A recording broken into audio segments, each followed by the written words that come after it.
வணக்கம் நண்பர்களே, welcome to brother mentor IAS academy. இன்றைக்கி இந்த வீடியோவில் ப்ரீவியஸ் இயரில் குரூப் 1ல் கேட்ட கொஷின்ஸை சால்வ் பண்ணலாம். இந்த கொஷினில் பொருந்தாததை கண்டுபிடின்றாங்க. Find the odd one out. இது ரொம்ப ஒரு ஈஸியான கேள்வி தான். கேள்வியை பாருங்கள். ஒரு 4 மன்னர்களுடைய பெயரை கொடுத்துருக்காங்க.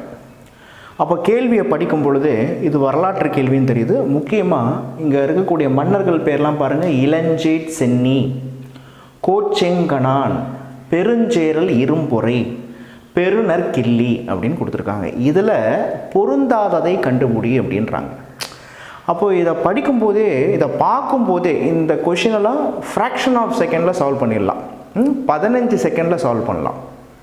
என்ன தெரியணும்? இவர்கள் 3 பேருமே சோழ மன்னர்கள். இப்போது சங்க காலத்தில் சேர, சோழ, பாண்டியர்கள் நம்ம நாட்டை ஆண்டாங்க. இவர்களை மூவேந்தர்கள்னு சொல்கிறாங்க. அப்போ பாருங்கள், இந்த சோழ மன்னர்கள் சூரிய குலத்தை சார்ந்தவர்கள். இவர்களுடைய பட்டம்னு எடுத்துக்கிட்டிங்கன்னா சென்னி அப்படின்ற பட்டம் யூஸ் பண்ணுவாங்க, சோழன்ற பட்டம் யூஸ் பண்ணுவாங்க, வளவன் அப்படின்ற பட்டம் யூஸ் பண்ணுவாங்க. திருமாவளவன் அப்படின்றவர் கரிகால சோழனை குறிக்குது.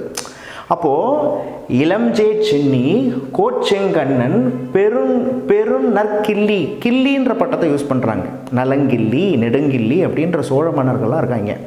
அப்போ இவங்கெல்லாம் சோழ மன்னர்கள். இங்கே பாருங்கள், பேர்லேயே பாருங்கள், பெருஞ்சேரல் இரும்பொறை அப்படின்னு இருக்கு. அப்போ பெருஞ்சேரல் இரும்பொறை அப்படின்றவர் அவர் சோழ மன்னன் அல்ல, அவர் சேர மன்னன் அப்படின்னு சொல்லிட்டு தெரியுது. அப்போ ஆன்சர் என்னன்னா சி. புரியுதா? ரொம்ப ஈஸியாக சால்வ் பண்ணலாம்.